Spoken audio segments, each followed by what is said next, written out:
ಶರಣಾರ್ಥಿಗಳು ಎಲ್ಲ ಹೇಳ್ರಿ. ಶರಣು ಶರಣಾರ್ಥಿಗಳು.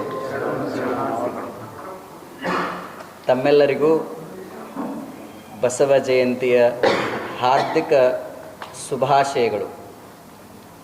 ಯೋಗಾಯೋಗ ಎಂಬಂತೆ ಈ ದಿನ ನಾವು ಪೀಠಕ್ಕೆ ಬಂದು 8 ವರ್ಷಗಳು ತುಂಬಿದವು.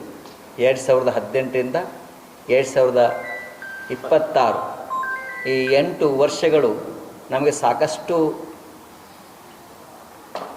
ಅನುಭವಗಳನ್ನು ಕೊಟ್ಟಿವೆ. ಅನುಭವ ಅಮೃತವನ್ನು ಎಡೆ ಮಾಡಿವೆ. ಈ 8 ವರ್ಷಗಳಲ್ಲಿ ನಮಗೂ ಬಹಳಷ್ಟು ತೃಪ್ತಿ ಇದೆ. ಏಳು ಬೀಳು ಎಲ್ಲ ದಾಟಿನೂ ನಮಗೊಂದು ತೃಪ್ತಿ ಇದೆ. ಬದುಕಂತಂದರೆ ಸುಖ ದುಃಖ ನೋವಿನಲ್ಲಿ ಇರುವೆ. ಬಸವನಿಗೆ ಬಿಟ್ಟಿಲ್ಲ.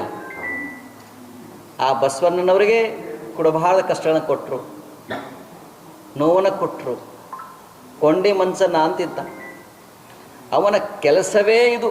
ಬೆಳಗ್ಗೆ ಎದ್ದ ತಕ್ಷಣ ಬಸವಣ್ಣ ಯಾರಿಗೆ ಲಿಂಗ ದೀಕ್ಷೆ ಕೊಡಬೇಕು, ಯಾರಿಗೆ ಯಾವ ಉಪದೇಶವನ್ನು ಮಾಡಬೇಕು, ಯಾರು ಬಿದ್ದಾನು ಎತ್ಕೋಬೇಕು ಅಂತಹ ಇದ್ರು. ಒಂದು ಸಲ ಬಸವಣ್ಣವರು ಕೇರಿಗಳಿಗೆ ಹೋಗುವಾಗ ಒಬ್ಬ ಅಂಧಕ ಕಣ್ಣು ಕಾಣ್ತಾ ಇರಲಿಲ್ಲ. ಅವನು ಬಿದ್ದಿದ್ದ. ಎಲ್ಲಿ ಬಿದ್ದಿದ್ದ ಅಂತಂದ್ರೆ ಅಲ್ಲೊಂದು ಚರಂಡಿ ಇತ್ತು, ಚರಂಡಿಯೊಳಗೆ ಬಿದ್ದಿದ್ದ. ಅವನು ಬಸವ ಬಸವ ಶಿವನೇ ಬಸವ ಶಿವನೇ ಬಸವ ಅಂತ ಇದ್ದ.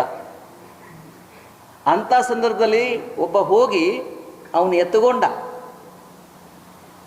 ತಕ್ಷಣ ಬಸವ ಬಂದ, ನಾನು ಎತ್ಕೊಂಡ ಅಂತಂದ. ಅವರು ಬೇರೆ ಯಾರಲ್ಲಿ ಬಸವಣ್ಣವರಾಗಿದ್ರು. ಅವಾಗ ಬಸವಣ್ಣ, ನೀನು ಅಂದಕ್ಕೆ ಇದೆಯಾ, ನಾನು ಬಸವಣ್ಣ ಅಂತ ಹೆಂಗೆ ಹೇಳ್ತೀಯ ನೀನು, ನಾನು ಬಸವಣ್ಣ ಅಲ್ಲ ಅಂದ. ಅವಾಗ ಅವನಂದ, ಈ ಊರು ಕೇರಿಯೊಳಗೆ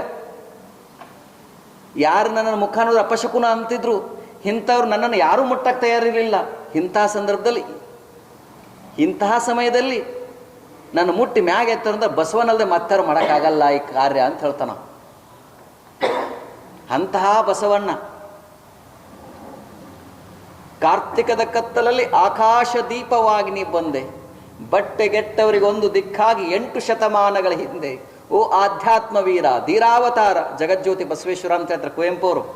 ಕಾರ್ತಿಕ ಮಾಸದಲ್ಲಿ ನಾವು ಕಾರ್ತಿಕೋತ್ಸವ ಮಾಡ್ತೀವಲ್ಲ, ಯಾಕೆ ಮಾಡ್ತೀವಿ? ಅತಿ ಹೆಚ್ಚು ಕತ್ತಲೆ ಇರ್ತದೆ. ಆ ಬೆಳಕಿನ ಅಜ್ಞಾನ ತಿಮಿರಂದಶ್ಯ ಜ್ಞಾನಾಂಜನ ಸಲಾಕೆಯ. ಜ್ಞಾನದ ಬಲದಿಂದ ಅಜ್ಞಾನದ ಕೇಡು ನೋಡಯ್ಯ, ಜ್ಯೋತಿಯ ಬಲದಿಂದ ತಮ್ಮಂದದ ಕೇಡು ನೋಡಯ್ಯ, ತಮ್ಮಂದಗನ ಜ್ಯೋತಿ ಕಿರಿದೆನ್ನಬಹುದೇ ಭಾರದಯ್ಯ ಅಂತ ಹೇಳ್ತಾರೆ. ಹಾಗೆ ಕಾರ್ತಿಕದ ಕತ್ತಲಲ್ಲಿ ಇವು ಚಂದ್ರಮನಾಗಿ ಬಂದ ಬಸವಣ್ಣ ಅಂತ. ಬಟ್ಟೆಗೆಟ್ಟವರಿಗೆ ಒಂದು ದಿಕ್ಕಾಗಿ, ಅಂದರೆ ಬಟ್ಟೆ ಅಂದರೆ ಇದಲ್ಲ, ದಾರಿ ಕಾಣ್ತಾ ಇರಲಿಲ್ಲ. ಅಂಥವ್ರಿಗೆ ಒಂದು ದಿಕ್ಕಾಗಿ ಬಸವಣ್ಣ ನೀನು ಬಂದೆ. ಯಾವಾಗ? 8 ಶತಮಾನಗಳ ಹಿಂದೆ. ಓ ಆಧ್ಯಾತ್ಮ ವೀರ ಧೀರಾವತಾರ. ಎಂಥ ವೀರ ಬಸವಣ್ಣ! ಬರೀ ಭಕ್ತಿ ಇರಲಿಲ್ಲ, ವೀರನಾಗಿದ್ದ, ಅಂದರೆ ಸಾಹಸಿಗಳಾಗಿದ್ದ. ಅದಕ್ಕೆ ಆಧ್ಯಾತ್ಮ ವೀರ ಧೀರಾವತಾರ. ಇದು ವೀರರು ಮಾತ್ರ ಜನಸಾಮಾನ್ಯರನ್ನ ಅಸಾಮಾನ್ಯ ಮಾಡೋ ಶಕ್ತಿ ಇರೋದು. 770 ಜನ ಜನಸಾಮಾನ್ಯರ ಅಸಾಮಾನ್ಯ ಮಾಡಿದ್ದು. ಕಸ ಹೊಡೆಯುವವರನ್ನ, ಬುಟ್ಟಿ ಹೊಲಿಯುವವರನ್ನ, ಹಗ್ಗ ಹೊಸೆಯುವವರನ್ನ, ನಾವನ್ನ ಚಲಾವಣೆ ಮಾಡೋವರನ್ನ, ಹೂ ಮಾರುವವರನ್ನ, ಪಾದರಕ್ಷೆ ಮಾರುವವರನ್ನ, ಚರ್ಮವನ್ನು ಹದ ಮಾಡುವವರನ್ನ, ಕಂಬಾರನ್ನ ಕಾಯಕವನ್ನು ಮಾಡುವಂತಹ ಗಡಿಗೆ ಕಾಯಕ ಕುಂಬಾರ ಗುಂಡಯ್ಯ, ಸಮಗಾರ ಹರಳಯ್ಯ, ಮಾದಾರ ಧೂಳಯ್ಯ, ಗಜೇಶ ಮಸನಯ್ಯ, ಮೇದಾರ ಕೇತಯ್ಯ, ಅಂಬಿಗರ ನೂಲಯ್ಯ, ಅಂಬಿಗರ ಚೌಡಯ್ಯ, ನೂಲಿಯ ಚಂದಯ್ಯ, ಶರಣ ಸತ್ಯಕ್ಕ, ಬೊಂಥಾದೇವಿ, ಸೂಳೆ ಸಂಕವ್ವ, ಎಂಥವ್ರು ಬಂದರು. ಯಾರು ಇಡೀ ಸಮಾಜದಿಂದ ತಿರಸ್ಕಾರ ಆಗಿದ್ರು ಅಂಥವ್ರನ್ನ ಕರೆದು ಅವ್ರನ್ನ ಪುರಸ್ಕಾರ ಮಾಡಿದವನು ಬಸವಣ್ಣ.